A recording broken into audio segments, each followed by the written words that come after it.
Yo. CTB, Chin Tuck Boxing. I'm your boy Jay Slay. So what's to your boy, man? What's up, everybody? Remember to like, subscribe, hit the notification button, comment. You know why? Because we love boxing and you love boxing. Most definitely. This is the place where the boxing fans come to get these delicious entrees of boxing knowledge. What's on the menu for him today, bro? Got a big fight this weekend. Ortiz and Hooker. Let's give our predictions and talk about the weigh-in. Hey, man, let's do it, man. It's fight time, man. Fight weekend.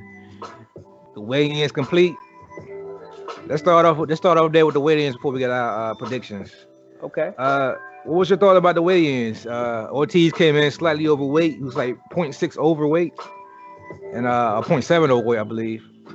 And what you think about Hooker, man? He look a little frail to me, man. What you think about? What's your overall opinion of both fighters on the weigh-in today? First with Ortiz, the weigh-in, he seems to have trouble making weight. I think this is his third time coming in overweight. And for a guy of his age, he shouldn't be having those weight problems if he's committed to the sport like he should be. But I'm thinking if he wants to fight Terrence Crawford and some of these other guys like he said he do, he's gonna have to really start watching his weight a little bit closer because he's probably gonna have to stay at 147 at least another year. So if you'd have missed weight for the third time, it's a troubling sign slightly, but I still wouldn't overreact because him being overweight slightly when it's not a championship on the line is not a huge deal. If it was 2-3 pounds or a pound and a half, I'd be a little bit more concerned. As far as Hooker, yeah, man, he looked frail, man, and that's weird because most of the time when a guy's coming up, especially from 140, which is 7 pounds, and he weighs in, he looks more frail than he did almost at 140. So maybe I'm a little worried about that for the fight, but maybe also when he said that he had outgrew 140, which you say a lot of people do say when they lose, I was too small for the weight, but maybe there is some truth to it because he almost looked like he's too small for 147. Yeah, I agree with you, man. First on Ortiz, yeah, a real title's not on the line, but I think his secondary title that he holds is on the line. The 0.6 he's over. I don't have an issue with it. I know he's gonna lose that weight anyway. It's 0.6. He probably could have dropped his jaws. I probably would have made the weight, but he chose not to. So I'm pretty sure he'll make weight. It gives like an hour or so to make that weight. He can lose that 0.6. But yeah, man, on Hooker, man, he did look extremely frail. Like he had no muscle tone, man. Like his arms was extremely small. And you need your arms to block, man. That's what you use block punches with. And if your arms is frail, Ortiz it's a heavy puncher. He's a decent puncher. He could be punching through your guard, man. I think that's how Hooker lost to Ramirez. I think Ramirez was punching through his guard a lot. Mm-hmm. So I kind of see him probably had that same issue, man. I'm not crazy. saying I changed my prediction because of it, but I'm saying that he didn't look too good at that 147 weight like I thought he was. I kind of fell into the trap that you did, where he said he outgrew 140. Like I said, okay, yeah, maybe he did. So maybe he'll come in how Crawford did. How Crawford came in at 147. He had more muscle tone on him. Mm-hmm. Yeah, like when he fought what's the guy name?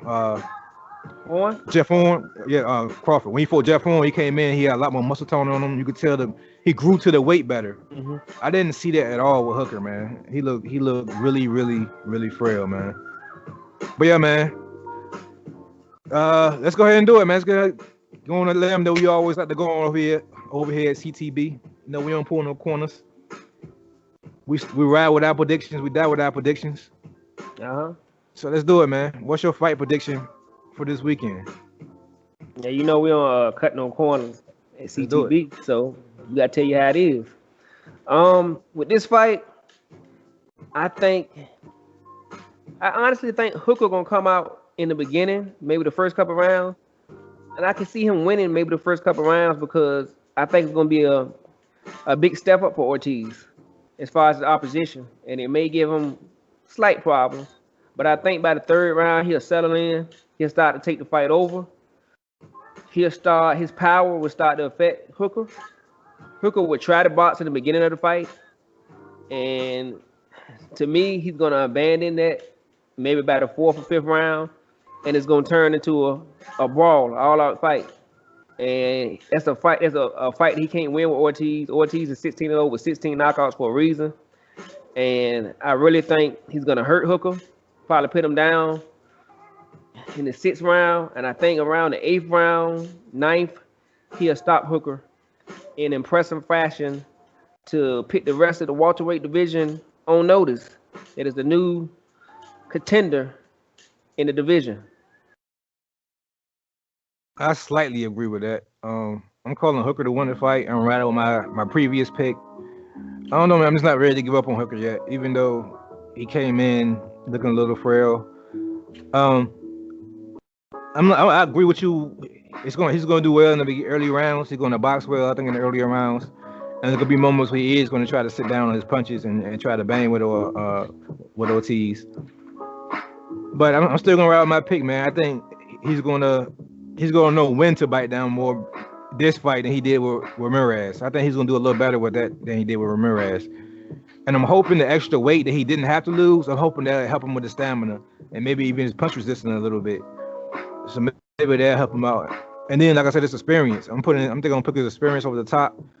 I think he know what it's like to be hurt, and so if he does happen to get hurt, I think he'll know what to do this time. Compared to Ortiz, I never really seen him badly hurt, so I'm interested to see what happens if Hooker lands something decent on him and get him hurt. Let's see how he manages it, man. But yeah, I'm riding on my boy Hooker on this decision. To win with the decision. This my prediction, man. Okay. So you going with Hooker, right?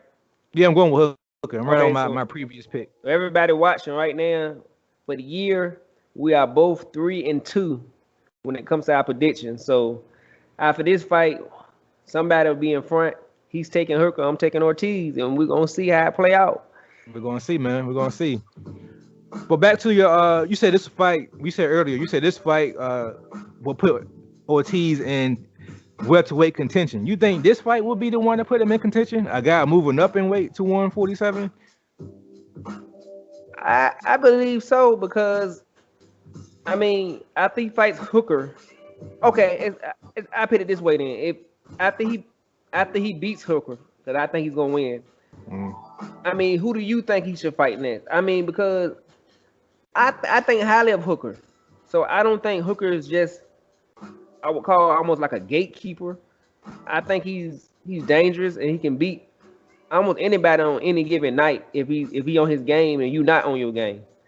So if he beats Hooker, you don't want to go back. So you almost have to be trying to get one of those top guys. If not, I know maybe not the Sean Porter, Crawford, or Spence type guys, but right below them, they the guys he should be trying to get a shot at next, to me. Yeah, I agree. I think he need to fight some of them other guys like the Algiers or those guys on that level. If Algiers still fighting, he need to fight the guys on that level before I say he's arrived. But fighting a guy moving up in weight, to me, wouldn't put him on the map at 147, to be honest. So I'm not ready to call him a clout chaser just yet. By him calling out Crawford, I'm not ready to give him that disservice or whatever by calling him a clout chaser. But I will say even after this fight, I still wouldn't say he was ready for Crawford yet. I really don't think he's on that level, and it'll be a mistake to put whoever wins this fight, whether it's Hooker or whether it's Ortiz, on a Terrence Crawford or Errol Spence, even a Sean Porter or even even though Garcia moving in weight, even on the Garcia level, this fight wouldn't do it for me. I would like him. I wouldn't mind seeing Garcia. What Garcia are you talking about? Huh? You talking about Danny? I'm talking about Danny. Yeah, Danny moving up in weight. Yeah, I know Danny moving up, but if Danny didn't move up, if Danny was still at 147, I think that would be like the perfect fight for him next. I got Danny stopping both of these guys. You think Danny stop him? If they fought Danny, I think any one of these guys fought Danny, I think Danny will stop both of these guys. I think he'll stop Hooker, but I don't think he can beat Ortiz. I beg to differ on that. I beg to differ. But that probably will never happen. As far as the other Garcia, Mikey Garcia, that'd be a good fight also. Those type of fights are what I would call a step up fight. That would be a good step up fight, I think. If somebody fight like a Mikey Garcia or something. But yeah, maybe anything you want to add to this topic of the fight this weekend? I think we covered everything until we do our post fight. Most definitely. The CTB, man, let us know what you think about reviews, predictions rather. Let us know who you got winning in the comment section. Let us know what you think about what you thought about the weigh-in. I thought the weigh-in was real interesting alone. So we'll see how that play out tomorrow night on fight night. But with that being said, this is CTB. I'm your boy Jay Slay. Say peace to him, man. All right, everybody, like, subscribe, comment, hit the notification button. Let's keep this channel growing. You know why? Because we love boxing and you love boxing. But most of all, peace and love, and we out of here.